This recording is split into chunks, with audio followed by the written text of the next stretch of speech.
বীরদের কখনো মৃত্যু নেই।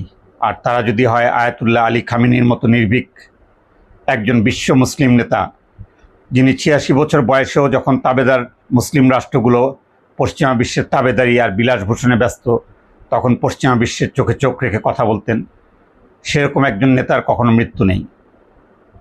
যুক্তরাষ্ট্র এবং ইসরায়েল যে জঘন্য কাজ করেছে, ইরানের সাথে পরমাণু চুক্তি আলোচনা চালিয়ে যাওয়ার পেছনে সময় ক্ষেপণ করে যে ষড়যন্ত্র করেছে, ইরানে আক্রমণ করে আয়াতুল্লাহ আলী খামেনিকে হত্যা করেছে, এর চরম মূল্য তাদেরকে দিতে হবে।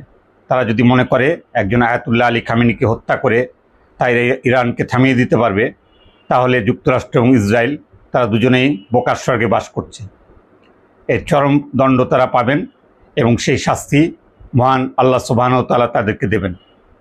আয়াতুল্লাহ আলী খামেনির মৃত্যুতে আমরা মুসলিম বিশ্ব যারা ইরানকে আমাদের মনে প্রাণে সমর্থন করি এবং আয়াতুল্লাহ আলী খামেনিকে সমর্থন করি, তারা চরমভাবে মর্মাহত। এই শোকাহত সময় আমরা ইরানের জনগণের পাশে আছি।